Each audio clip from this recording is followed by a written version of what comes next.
ሰላም ጤና ይስጥልን ውድ ሪፖርተር ተከታታዮች የሰዓቱን ዜናዎች ቀጥዬ ያሰማችኋለሁ። ለጉብኝት የመጣው ልዑል በነፃነት ተንቀሳቅሶ የጉብኝት ጊዜውን ማሳለፍ ፈልጓል። ጥሬ ገንዘብ የመያዝ ስጋቱ፣ የክፍያ መንገዶቹ አለመመቸት አሳስቦታል። የሲቢኢ ቱሪስት ካርድ ሁሉንም ያቀላል።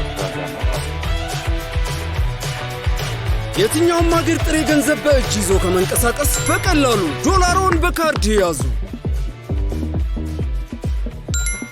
በማንኛውም ኤቲኤም እና ፖስ ማሽን ላይ ያለምንም ተጨማሪ የአገልግሎት ክፍያ ይጠቀሙበታል። ከሀገር ቢወጡም እንደ ልብ ያገለግላል። ሲቢኢ ቱሪስት ካርዱ እግሩ አዲስ አበባን እንደረገጠ ከኢትዮጵያ ንግድ ባንክ ኤርፖርት ቅርንጫፍና ከተርሚናል ቅርንጫፍ ወስደው ቆይታውን ያሳምሩ። የኢትዮጵያ ንግድ ባንክ ሁሌም የሚተማመኑበት ባንክ። የአብኑ የፓርላማ ተወካይ ዶክተር ደሳለኝ ጫኔ ትላንት ሰኔ 30 ቀን የተካሄደው የህዝብ ተወካዮች ምክር ቤት ውሎ ከተጠናቀቀ በኋላ ከጠቅላይ ሚኒስትር አብይ አህመድ ጋር ተገናኝተው የተነጋገሯቸውን ጉዳዮች ይፋ አደረጉ። ዶክተር ደሳለኝ ጫኔ ላለፉት ዓመታት በፓርቲ ፖለቲካና በህዝብ ተወካዮች ምክር ቤት ያሳለፉት ቆይታን አስመልክቶ ዛሬ ባሰራጩት መልእክት ከጠቅላይ ሚኒስትር አብይ ጋር ትላንት የተካሄደው የፓርላማ ውሎ ከተጠናቀቀ በኋላ ለአፍታ ተገናኝተው እንደነበርና በወቅቱም ጠቅላይ ሚኒስትሩ በሰባት ኛው ዙር ምርጫ በባህር ዳር ከተማ ለመወዳደር ተመዝግበህ ቢሆን ኖሮ ብልጽግና ፓርቲ አንተን የሚፎካከር እጩ ላለማቅረብ ወስኖ ነበር ሲሉ እንደነገሯቸው ገልጸዋል። ዶክተር ደሳለኝ ጫኔ በዚሁ ጽሁፋቸው ከዛሬ ጀምሮ ራሳቸውን ከፓርቲ ፖለቲካ እንዳገለሉም ይፋ አድርገዋል። ዶክተር ደሳለኝ በዛሬው ዕለት ያሰራጩት መልእክት ሙሉ ይዘት የሚከተለው ነው።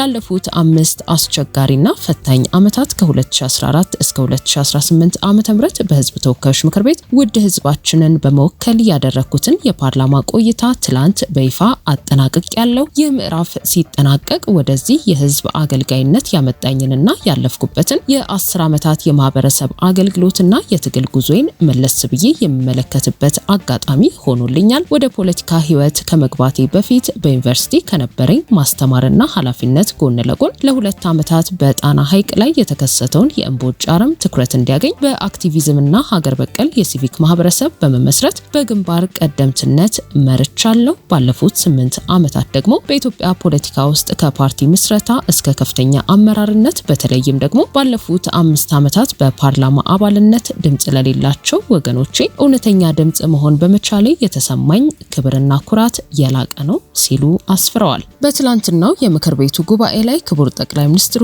አብረን እንስራ በማለት ላቀረቡልን ጥሪና ላሳዩን አክብሮት ከልብ የመነጨ ምስጋናዬን አቀርባለሁ። ከጉባኤው መጠናቀቅ በኋላ ጥያቄ ያቀረብን የተቃዋሚ የምክር ቤት አባላት ከክቡር ጠቅላይ ሚኒስትሩ ጋር በነበረን የችግኝ ተከላ መርሃ ግብር ላይ በሰባተኛው ዙር ምርጫ በባህር ዳር ከተማ ለመወዳደር ተመዝግቤ ቢሆን ኖሮ እጩ ላለማቅረብ ወስነው እንደነበር ገልጸውልኛል። በምክር ቤቱ ሳነሳቸው የነበሩ ሐሳቦች ጠቃሚ እንደነበሩ በትኩረት እንደሚወስዷቸውና በምክር ቤቱ በቀጥል ፍላጎታቸው እንደነበር የገለጹልኝን ሐሳብም በበጎ ጎኑና በቅንነት ተመልክቻለሁ። ይሁን እንጂ ላለፉት 10 ዓመታት የህዝብን አደራ ለመወጣት ካደረኩት ከፍተኛ ጥረትና ድካም በኋላ አሁን ባለው ሁኔታዬ ውሳኔ በሙያዬ ሀገሬን ለማገልገልና ጎን ለጎን ደግሞ ወደ ግሉ ሴክተር በመግባት የማስባቸው የስራ ውጥኖች ላይ ለመሰማራትና ለቤተሰቦቼ በቂ ጊዜና ትኩረት መስጠት መሆኑን በታላቅ አክብሮት ለመግለጽ እወዳለሁ። ከዚህ የፓርላማ ተሳትፎዬ ማጠናቀቂያ ማግስት ራሴን ከማንኛውም ቀጥተኛ የፖለቲካ እንቅስቃሴ የማገል ሲሆን ለጊዜው በማንኛውም የፖለቲካ ፓርቲ ውስጥ በአባልነትም ሆነ በደጋፊነት የማልሳተፍ መሆኑን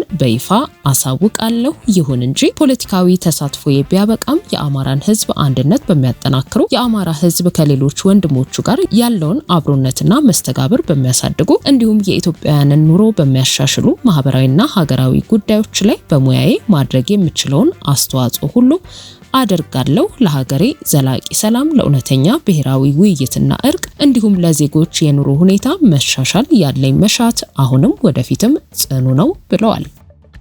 በትግራይ ክልል አክሱም ከተማ ውስጥ የኦርቶዶክስ ተዋሕዶ ቤተክርስቲያን ከፍተኛ አመራሮች ላይ የግድያ ሙከራ መደረጉን የክልሉ ቤተ ክህነት አስታወቀ።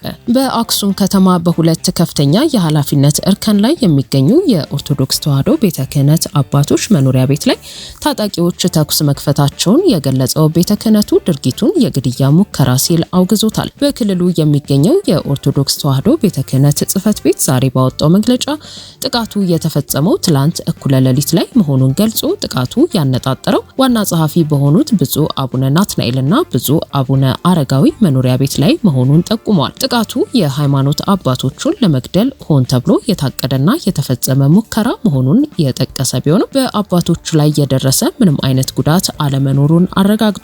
መግለጫው በቅዱሳን አባቶቻችን ላይ የተፈጸመው ድርጊት እጅግ የሚያሳዝን በመሆኑ አማኞች ሁሉ ሊያወግዙት ይገባል ብሏል። ቤተ ክህነቱ የጸጥታ አካላት በጥቃቱ ዙሪያ አፋጣኝ ምርመራ እንዲያደርጉ፣ ጥቃት ፈጻሚዎችን በቁጥጥር ስር እንዲያውሉና የምርመራውን ውጤት ለሕዝብ ይፋ እንዲያደርጉም አሳስቧል። አክሎም ድርጊቱ ታሪካዊቷን የአክሱም ከተማን የማይወክል መሆኑን ገልጿል። በመግለጫው ስለ ጥቃቱ ፈጻሚዎች ማንነትም ሆነ ስለ ጥቃቱ መንስኤ የተጠቀሰው ነገር የለም። በስልጣን ላይ ያለው የክልሉ መንግስት እስካሁን በጉዳዩ ላይ በይፋ የሰጠው አስተያየት ባይኖርም ምክትል ፕሬዝዳንትና የፍትህ ቢሮ ኃላፊው አቶ አማኑኤል አሰፋ ግን በማህበራዊ ትስስር ገጻቸው ባሰፈሩት ጽሑፍ የግድያ ሙከራው በማን እንደተፈጸመ ተጣርቶ የህግ የበላይነትን የማረጋገጥ ስራ እንሰራለን ብለዋል። ይህ ክስተት ጦርነቱ ካበቃ ወዲህ በትግራይ ክልል እየተባባሰ የመጣውን የጸጥታ ችግር፣ የእገታ፣ የወንጀል ድርጊቶችና በንጹሃን ላይ የሚፈጸሙ ጥቃቶችን በተመለከተ ያለውን ስጋት ይበልጥ ሊያባብሰው እንደሚችል ተሰግቷል። የክልሉ ነዋሪዎች በክልሉ ባለው የፖለቲካ ውጥረት መሃል የህግ ማስከበር ስራው እንዲጠናከርና የንጹሃን ደህንነት እንዲጠበቅ በተደጋጋሚ ጥያቄ ሲያቀርቡ ቆይተዋል።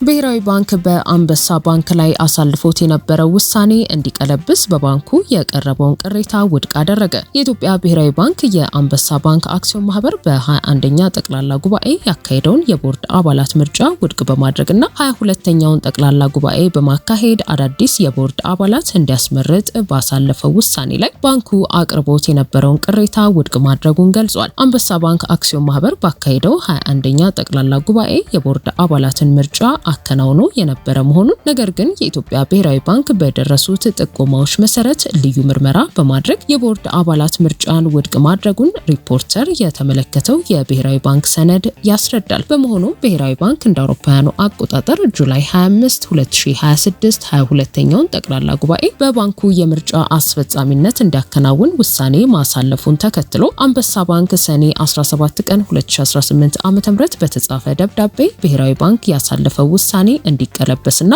በድጋሚ እንዲታይ መጠየቁ ተመላክቷል። ሆኖም የተላለፈው ውሳኔ በባንኩ የሚስተዋሉ የኩባንያ አስተዳደር ክፍተቶችን ለመቅረፍ የገንዘብ አስቀማጮችንና የባለ አክሲዮኖችን ጥቅም ለማስጠበቅና የፋይናንስ ዘርፉን ጤናማነት ለመጠበቅ ታስቦ የተላለፈ በመሆኑ ውሳኔው ጸንቶ የሚቀጥል መሆኑን አስታውቋል። ባንኩ አቅርቦት በነበረው ቅሬታ መሰረት ሰኔ 22 ቀን 2018 ዓ.ም ከአንበሳ ባንክ የዳይሬክተሮች ቦርድ ጋር ውይይት መደረጉን የሚገልጸው የብሔራዊ ባንክ ሰነድ በውይይቱ በቦርድ አባላት መካከል የተፈጠሩ አለመግባባቶችና መከፋፈሎች የባንኩን የመልካም አስተዳደር ህልውና የሚፈታተኑና ስጋት ላይ የሚጥሉ አብይ ጉዳዮች መሆናቸውን፣ ለብሔራዊ ባንክ እየቀረቡ ያሉ ጥቆማዎችና ባንኩ ላይ የተደረገው ልዩ ምርመራ እንዲሁም በባንኩ ላይ የሚደረገው የቅርበት ክትትል ይህን የሚያረጋግጥ መሆኑን አሳውቋል። በቦርዱ አባላት በኩል ሲነሱ የነበሩ ጥያቄዎች፣ የመከራከሪያ ሀሳቦችና ቦርዱ ስብሰባ ሲጠራ የተወሰኑ የቦርድ አባላትን ለይቶ ጥሪ እንዳይደረግ በማድረግ የማግለል ሂደት መኖሩን፣ ይህም ህጋዊ ካለመሆኑን በተጨማሪ በቦርዱ መካከል ልዩነትና መከፋፈል መኖሩን በግልጽ የሚያመላክት መሆኑን የብሔራዊ ባንክ ሰነድ ያስረዳል። የባንኩ ቦርድ በቦርድ አባላት መካከል የሚቀርቡ የሀሳብ ልዩነቶችን በአግባቡ በማስተናገድና በብሔራዊ ባንክ የኩባንያ አስተዳደርና አግባብነት ያላቸው ተዛማጅ መመሪያዎች መሰረት ተዋህዶ ፈጥሮ የባንኩን ጥቅም መሰረት ባደረገ መንገድ ኃላፊነቱን መወጣት የሚጠበቅበት መሆኑ ተመላክቷል። ሆኖም በባንኩ የቦርድ አባላት መካከል እየተስተዋለ ያለው ክፍፍልና አለመግባባት የተቋሙን ህልውናና የገንዘብ አስቀማጮችን ጥቅም ለአደጋ የሚያጋልጥ መሆኑ ተገልጿል። ውድ የሪፖርተር ተከታታዮች የሰዓቱ ዜናዎቻችን እነዚህ ነበሩ። ስላደመጣችሁን ከልብ እናመሰግናለን።